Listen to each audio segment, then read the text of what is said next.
Hello, and welcome to the first ProSair podcast of 2026, where we explore everything to do with digital transformation in projects and how new ways of working are changing how the construction industry plans, delivers, and learns. Today we are discovering the real value of early life cycle 4D planning. What happens when teams truly integrate time and model information from day one, not just as a visualization exercise, but as a fundamental planning tool. Joining me today is Canice, a digital consultant here at ProSair Digital.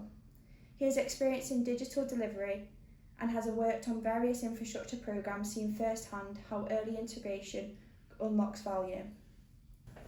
To get us started, when we talk about 4D planning in a construction context, what exactly are we referring to?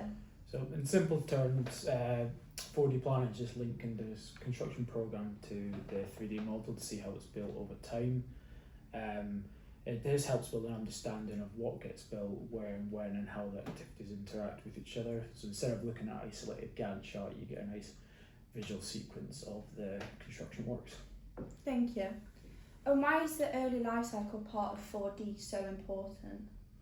Well, early on in the construction project, the biggest decisions are still quite flexible, whether that's your sequencing strategy, where you lay down areas you're going to be, your work packages structure, your overall construction methodology. If you bring in 4D later on, all those decisions are already fixed, which means it's more just been used as a validation tool of the decisions that have been made. So if there's mistakes made, you have to go back and rectify them.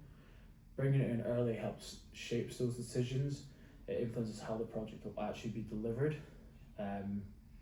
So it's been used as a construction planning tool from the beginning. Quick. From your experience, what are the biggest intangible benefits 4D planning brings when it's part of the project from an early stage? The biggest benefit is probably just this shared understanding it creates across the stakeholders, so your designers, your planners, your contractors, your client. It creates quality conversations between them because they all have a common point of reference. With that, they can make evidence-based decisions faster, and it helps us build an overall confidence in the program. Bringing it early as well, the 4D can then mature with the project.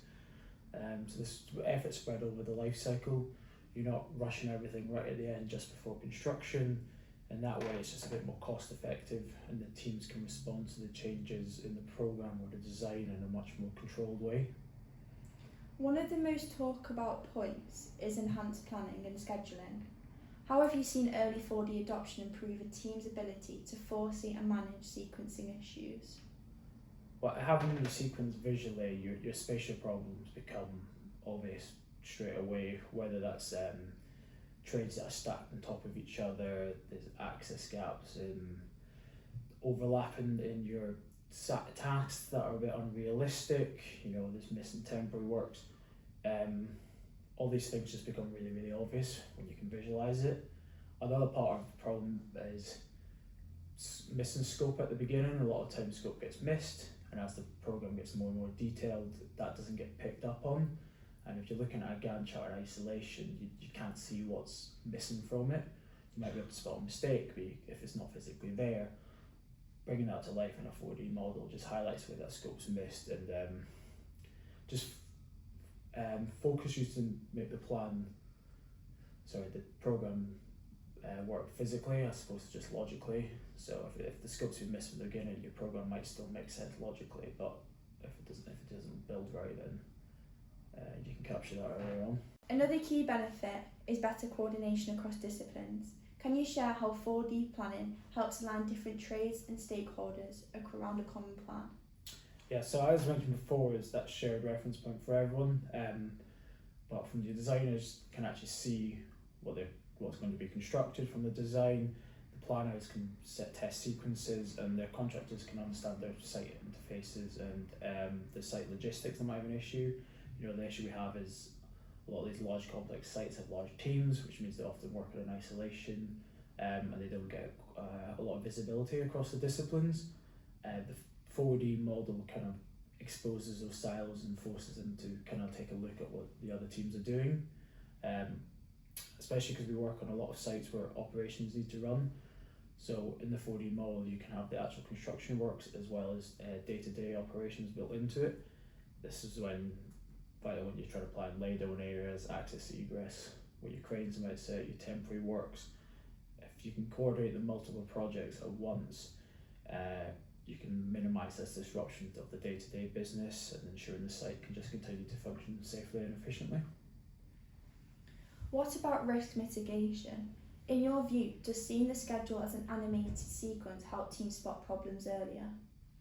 Yeah, absolutely. Not only are you seeing the risks before they come up before construction, you can actually simulate scenarios within it. So if your access gets restricted or your delayed possession design changes, you can put those scenarios straight into the model.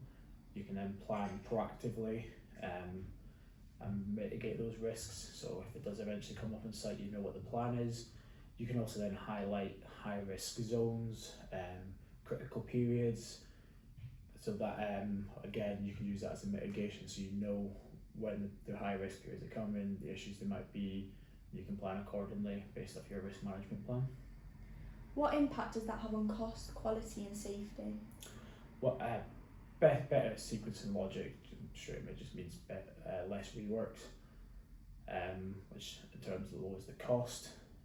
In terms of quality, you've got clear interfaces between the trades, so the contractors produce a high quality work because they know exactly where they're supposed to be when, they have the right access and equipment there already. And like I said, you can visualise those high risk activities. It allows them to plan earlier in terms of the mitigation risks. You know, if that's an exclusion zone, lifting strategy, you know, safety has been considered beforehand and not just as an afterthought. Before we go, what's one piece of advice you give to teams struggling to embed 4D from early life cycle phase? I think one of the biggest pushbacks is that they're not ready for it, but you can't wait around for a perfect model or a perfect schedule. You know, even like a level 1 program or a basic conceptual model, you can still derive some benefit from it. It's to be used as a collaborative tool where it's back and forth and used in parallel with the planner. If you can't just use it when you've got an animation or an output at the end, when you've got a fixed schedule. It should be iterative between the teams. They should be using it to work together, test scenarios, and just constantly help them make decisions to get its full benefit. Thanks, Canice. Early life cycle integration isn't just a technology trend, it's a shift in how we think about planning itself.